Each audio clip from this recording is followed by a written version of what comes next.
welcome back to Truly Talks. As always, I'm so glad that you've joined with me here today. I'm always grateful for anyone who's watching these and just listening to what I have to say. Because again, you don't have to. Nobody's making you. So I appreciate that you take the time to listen. I think is the best way to put that. Okay, so it's a bit different today. I actually wasn't going to post today, which is really weird because for like 2 months now I've been posting every Thursday, and I really enjoy posting these videos. I really enjoy um sharing my story, and it's been really amazing in regards to helping with my healing. And I think if you ask anyone who actually is way smarter than me and understands trauma and abuse and healing from those kind of things, they would say probably the same. When you start to be able to share your story, it changes certain areas of your healing and makes it something that helps you to continue on to become your whole self again. So this channel is doing something that I never imagined that it would actually do, and I'm grateful for that. But I wasn't going to post today, and there's lots of reasons why I wasn't going to post. I thought I'll take a couple of weeks off. I have to get a tooth out next week, so I'm not sure how it'll work for next Thursday. So I kind of maybe talked to myself and thought, okay, maybe I'll take a couple of weeks off. And I was lying in bed last night and I thought, I've done it every week. I've not missed doing it. I've really enjoyed doing it. And I want to post tomorrow. So last night I hadn't anything done. Normally it takes a couple of days to edit and put it together so that I can post it and say really what I want to say, but I hadn't done that last night. So I've been up from really early this morning. I have another dental appointment today in like an hour. I've been reminded again this week that this is my thing. This channel is what I make it to be. This channel is about advocacy. It's about reminding people that they don't need to be silent, because that's the greatest tactic of an abuser: silence. If they can keep you silent, they can continue doing what they've been doing, and nobody challenges it. So this particular channel is about the victim. It's about the person. It's about the survivor. It shall never be about looking into the abuser. It will never be about what was going on with that abuser at the time that they abused these people. What was going on with their marriage that they would have these interactions with young girls or children? Was he not getting what he needed in his home? Is it the wife's fault, really? This rhetoric of looking at the abuser and searching for reasons why they did it, that's not this channel. It is not this channel. That has literally been how it has gone for generations. It is especially in religious institutions, it's this sense of, oh, okay, this has happened. We need to, thank you for sharing your story. There's a lot of thank you for sharing your story. And then they go and they meet with the abuser and they sit with them and, what's going on with you? And then there's usually a lot of fake repentance. Maybe sometimes there's true repentance. Sometimes it's really obvious that there's none. But yet what happens is that these people get to be put right back in, or there's a little bit of time, just taking time out to kind of look at yourself, and then we'll get you right back in to being on that stage. We'll get you right back in to working in that position. We'll get you right back in. And all the way along, the other conversation that starts happening is, how do we silence this person? And really, we don't want to look at them really too much anymore. We don't want to worry about what the victim now has to deal with for probably the rest of their lives, and that's the truth. So this channel's not for that. I promise that this channel will never be one where there's anything spoken about what made an abuser do what they did. Because that's for them to work out. That's for the leadership of whatever place they work, frequent, whatever. That's not the role of this channel. This channel is for the survivors. This channel is for the people who have to function after these people have chosen what they did. I've had to think about a few different things this week, and even in regards to how things affect you and maybe don't affect people in the same way. And that absolutely is true. We are made up of the world is made up of such different people with different personalities and different ways of working through things in their mind. And none of those people are inferior to anybody else. To be able to say that nothing offends you, that, what happened to me wouldn't have bothered you, that's okay. But you're not me. And it didn't happen to you. So the reality there is that we are different. We're different human beings. And it doesn't mean that anybody does it right or wrong. It just means that it is what it is. So, and I've put this in the description of this channel, and I will say it over and over again, that abuse is not about intention. It's not about what they intended to do. It's about the outcome of it. It's about the what happened to the victim because of it. It's that sense of, it doesn't matter why they did it. I don't care why you did it. I don't care what was going on in your life. You had a choice as to how you treated people. So that feels like a you problem. And it shouldn't have been me and mine.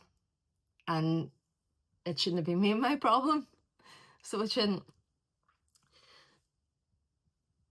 So it's not about intent, whether your intent had been to destroy somebody or not. And sometimes it is, and sometimes they genuinely didn't mean to do it. But I don't care. I don't care what your intent was. What happened was, I had to then carry the pain of that. So that's what this channel will never be. It will never be a place to feel sorry for abusers. It will never be a place that takes the side of anyone but the victim.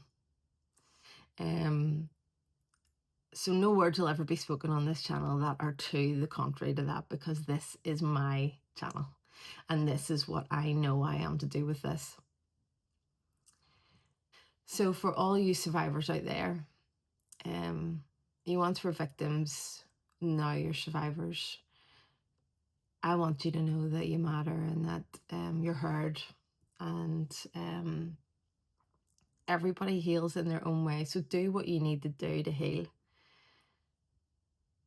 Think what you need to think to heal, because that's your journey. It's all you can do. I can't tell you to do it a certain way, and I wouldn't try to,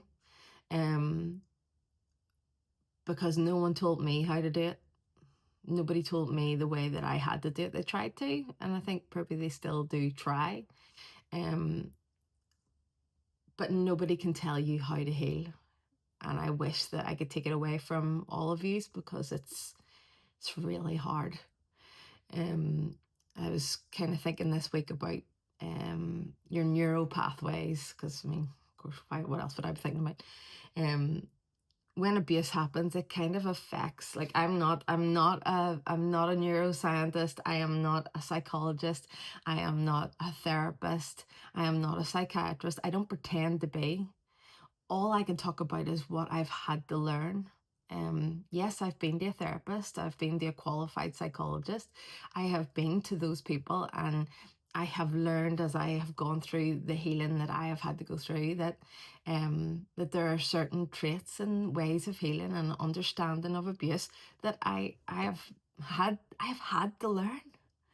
And nobody goes out hoping that they have to go to a psychologist to learn how to manage making your way through the rest of life because of what happens to you.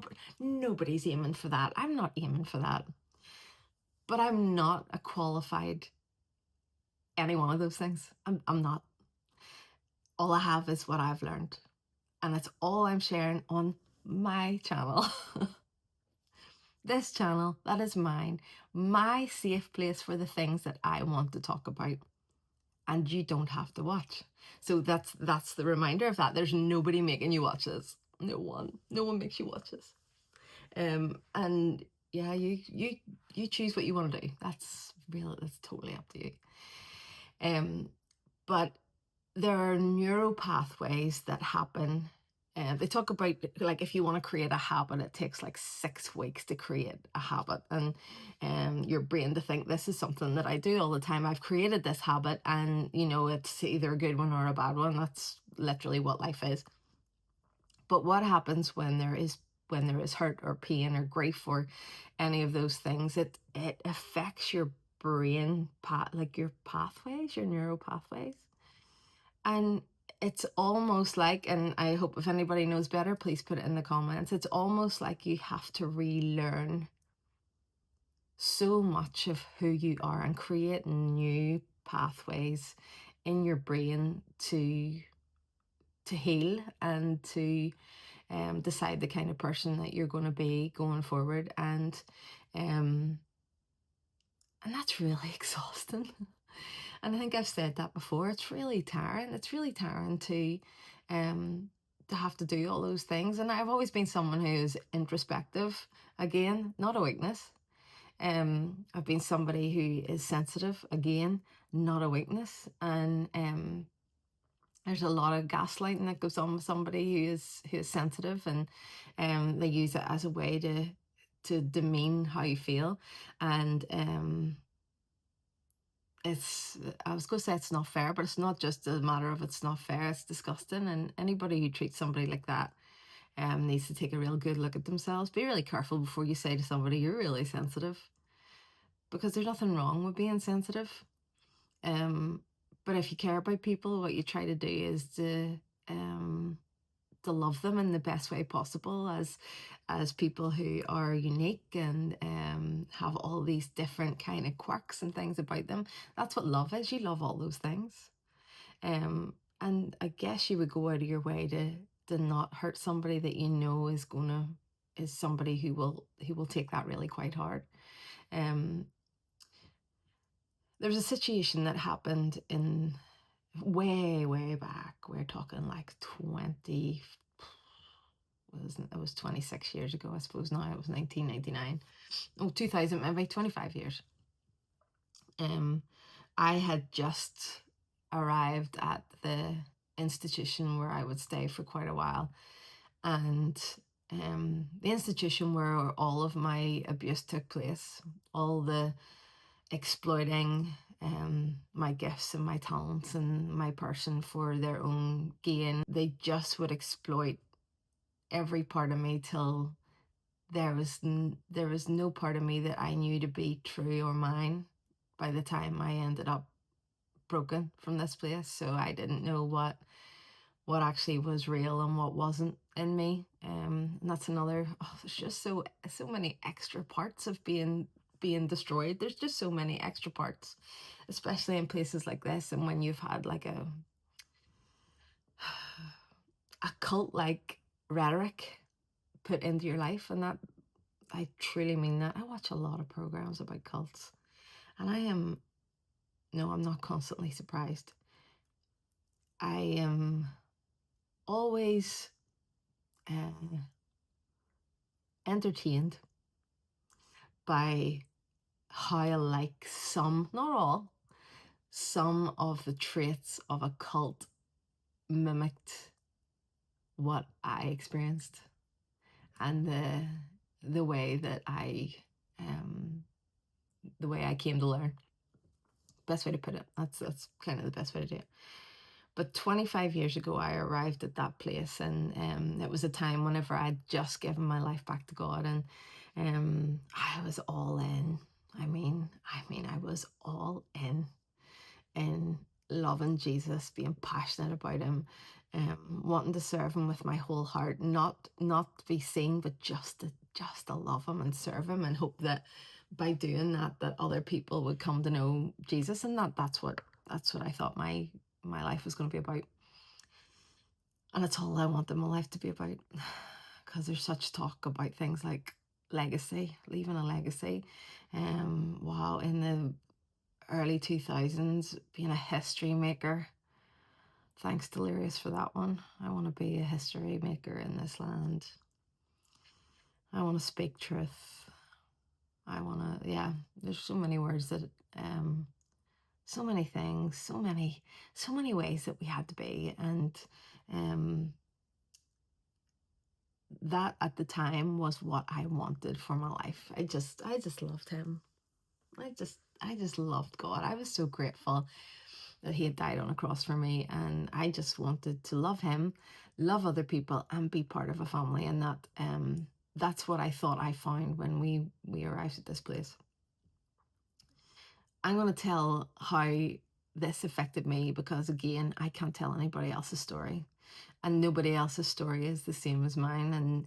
And because people are so different, other people's reactions to the same thing, like I said earlier on, can be so different. So I'm going to tell you my kind of experience of what happened. We had arrived in this place. We very quickly got, this is a real quick synopsis of this one. We have very quickly kind of fallen into a group of friends, like-minded kind of people, guys and girls, that were loving Jesus, wanted to be part of this same sort of thing. And yeah, I thought that I had kind of found this safe place, this is so cool. These people are so friendly, and they've really welcomed me. We had incredible youth leaders at the time who were they were voluntary. They didn't get paid for what they did. They just sowed into our lives and were truly interested in who we were as people, not in what we could do, but they were truly interested and valued us in a way that in years to come I would never feel.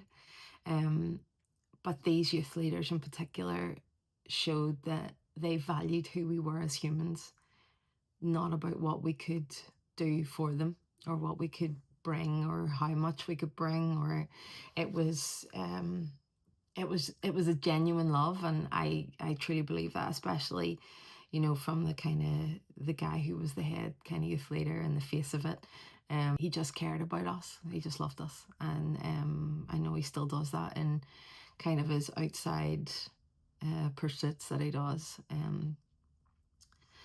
But I'd found this place that I thought was a real safe place. I was enjoying every minute. I was there every minute. I was there nearly every day at that place. But we were coming up to a mission. We'd been there about 4 or 5 months, and there was a big mission happening. If you know what a mission is, if you don't, it's kind of like you put on this like big event, and really it's a way to get people in to tell them about Jesus and hope that they find Jesus. That's literally what it was. So there's really great music. There's stuff geared towards young people. Yeah, it's an event. It's an event that we put on to bring people in. Yeah, that's what we did. But this was dead exciting at 19. We were part of something. I was part of something, and I felt safe in that place. And 24 years later, I would sit with my therapist and I would tell her about what I'm about to say to you now. And I would tell her it in passing. I would say, oh, remind me to tell you about this one, as I was leaving the room, from my therapist. I said, like, oh, remind me to tell you about this one. And I very, very briefly and very quickly kind of rhymed off this situation that had happened. And she said to me, pardon? And I kind of again just said, oh, yeah, this happened. And she said, oh my goodness, Trudy, that we need to talk about that. And I remember thinking, do we? Do we need to talk about it? Now, I had always remembered it like very, very clearly, because I remember how it felt. But she said that was such a serious attack on your person and your soul that it can't not have affected you. And I know it affected me, but the aftermath of this situation was me automatically being thrown into a rhetoric. So let me explain to you. We've been there for 4 or 5 months. We're a couple of weeks away from this mission. It's all hands on deck. We're creating like this room where there's art. You're creating this kind of whole thing around walls and just to change the look of the room. And there's people that knew what they were doing. I was just a body to paint whatever they wanted me to paint, to run in my car anywhere to get anything they needed. That was what I did, and I was so happy to do it. And then we're there one evening, and we hear that there's a meeting being called up the stairs. So we don't know what this meeting is, but we go upstairs, and my friend and I go upstairs, and we're in the room, and the youth leaders are there, and the pastor of the church is there, and all the guys who we were really friendly with. The girls were there as well, who like we just were happy to be with everybody, because we'd been through so much as in the years coming up to that by the time we got there, we kind of felt like we'd found a home. And in that moment, the youth leader is kind of a bit like cross, and he's saying, I didn't call this meeting. Who called this meeting? What's this about? So I'm sitting there like oblivious. I'm like, what is happening here? 19-year-old who just loves everybody in that room, because she feels like, because I'm so naive and wanting to be loved and part of something. That's I feel like such an idiot. Like, even saying that now, I feel like such a biff. I know it wasn't though. So one of the girls gets up, and she looks at me, and she looks at my friend, and she says, we don't like you. We don't like how you get on. We don't like how you get on with these boys. We don't like your personalities, and you need to change because we don't like you.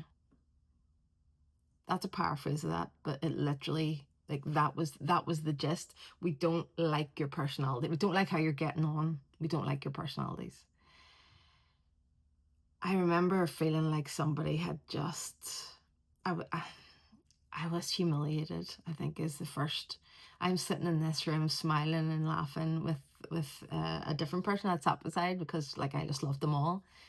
But I was sitting beside these girls, and I had no notion of any of this, no notion whatsoever. And I was humiliated, and I was devastated. And I remember I got straight up and ran out of the room. The next thing I heard was the youth pastor saying that he had never been so disgusted in his whole life with what had just happened in this room.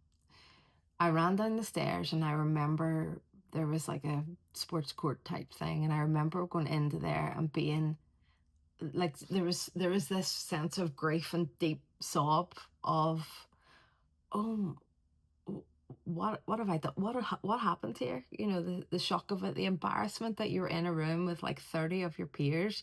There probably could have been 30 of us in that room. And I was so humiliated and so hurt. And the pastor then came down the stairs into that room, and he said, please don't leave. I am so sorry. Please, please don't leave. We love you. We want you to be here. Please don't leave over this. Go back upstairs. Hold your head up high. Now, I know now that making us walk back up into that room and reply to that behavior straight away was ill-advised, is probably the best way to put it. We were re-traumatized in that moment, but yet we also were filled with this rhetoric of unity being the most important thing now because we had this mission coming up. So we have people who have just done some of the cruelest things that you can do to another human being, tell them that they reject them, that they don't like who they are as people, that they need us to change who we are. So that's just happened to us out of the blue, out of nowhere, where we didn't know what was happening. And we're put back up in the room. And I remember standing up and saying, I'm not going to change who I am for anyone. I'm not going to change who I am. And that's all I said. And I sat down and I was devastated. But within the end of that meeting, the aim was that we would forgive these people because unity commands a blessing. So they did what they want. We take the hit, and then automatically we have to forgive them to move into this next couple of weeks.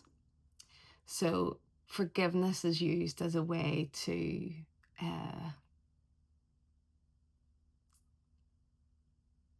abandon ourselves.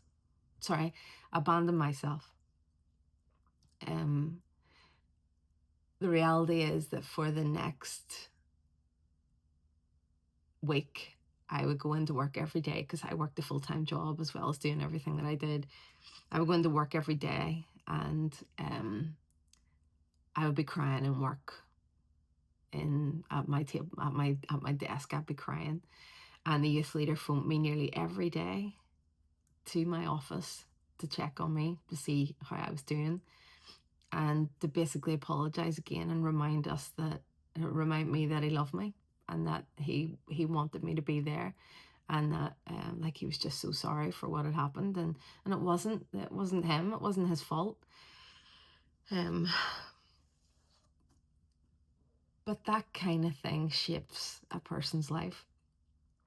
And when you have to do something like straight away forgive people that obviously were not, they weren't truly, sorry, that's not fair. I'm not going to say they weren't truly repentant. I think some of them were. But what I can tell you is that for years afterwards, their behavior would not be much different. So you can make of that what you will. I know that for the next load of years, and when I would get engaged to my husband, and when there was really important times in my life, that their jealousy, because that's what it was, and their, that sounds like a you problem, would affect me. And I could never understand it because I'm not like that as a person. My aim is not to cause other people hurt. Because do you know what you learn? I think I was speaking to my mom and she said, by age 7, I think they say you understand right from wrong. And I don't care what was going on in their lives at that point for them to do what they did, like to be calculating as they did, because they met together, they all decided together that they were going to call this meeting. This was not something they did in the spur of a moment, so they just kind of had this verbal diarrhea and it came out of nowhere, and they just lost their temper. This is, I suppose, what you would call premeditated. They had met together, they discussed about how much they didn't like us and that they were going to do something about that. They were going to take their problem and make it mine. And they did. And they made it mine for ever. So in the same way that I was sitting with my therapist and I would say to my therapist, oh, would you hear this one? That's how it would end up being in my mind. But yet the sting was always there, because what happens after something like that is that you are reminded that there's something really wrong with you. There must be. There must be something really wrong with you. And I would spend the rest of the time in that place trying to make people not feel that way about me. Because who wants to be somewhere that they want, like, who would want to be in their home feeling all the time like their family didn't like them? I had that at times in my actual home with a parent, and I didn't want to live like that. I wanted to be somewhere safe and loved, and that's where I kind of thought that I was supposed to receive that. So I would then carry on for many years, putting up with their crap and their own issues, being spewed out on me. Um, and it would affect so many important times in my life. And every time the focus was on forgiveness and me forgiving. I remember thinking, when is there, do you reckon there's going to be a point where somebody has to forgive me? Probably not, because I don't do things like that. I don't do stuff like that. It doesn't enter my head to do that, because I know right from wrong. I know what it's like to be kind to people and not to choose to pull them down and make them feel like they're not people that anybody likes. So my experience of that situation affected so much. And you might be saying, "Oh, Trudy, why are you going over stuff from 25 years ago?" Babe's sake, seriously, I'm just going to beat that one, because one, you don't get to tell me what was abuse, because my mind, body, past, everything that I've had to fight through and get through, would say different. So you don't get to choose that. Bad behavior is bad behavior. I don't know what to say other than that. But what I will say that is, at the time when it happened, the pastor, the youth leader, would say this behavior was disgusting. Like, I'm so disgusted to be the youth leader here right now, because this behavior was just the worst. And he told them that, and reminded them that you don't treat people like that. And that response was the right one, because it was awful. I wish I didn't have so many stories. I wish I didn't remember any of it, but I do. And I know how it feels. And I remember, and I've always heard all this stuff about, everything you go through, God's going to use it for his glory. And although that's not my aim anymore, I do believe that this is being used. And again, to reiterate, it matters that it affected your life. It matters that you had to betray yourself and forgive what had stolen and broken so much of yourself. And this, you might look at this and think this is such a vanity project, and think what you want. I don't really care. No, not I don't really care. I don't care. Because I was so tired of just moving past stuff over a long, long time. Tired of moving past it. So I don't know if I'll be here next week. I will maybe have a chance to record an episode before the tooth pulling. Like, if you watched any of my other ones, I already had a tooth out like last August. It's like these fillings from when I was 16 in Donegal, and they're like, broke all my teeth. It's great. It's not any of the good ones though, so yes. But again, thank you for listening. I appreciate you. I really do. I hope that some of the things that I say remind you that you're not alone, and that it wasn't okay. And you don't have to pretend to tell yourself that it was, or that there must have been something wrong with them and that's why they did it. It's not yours to carry. You've enough to carry now. It's not your job to feel sorry for them or try to figure out why they were cruel. because their intention doesn't matter. It's the outcome of it that matters, and what you have to deal with whenever it was unprovoked and unacceptable. So I'm going to go. Thank you for listening. If you haven't already and this interested you at all, please hit the subscribe and like and hit the bell if you want as well, so that you don't miss any of my further episodes. But listen, I hope you have a great weekend, and hopefully it might just be following me doing one next week when I can't talk properly. Hopefully I'll see you again next week, but until then, have a good one. Bye.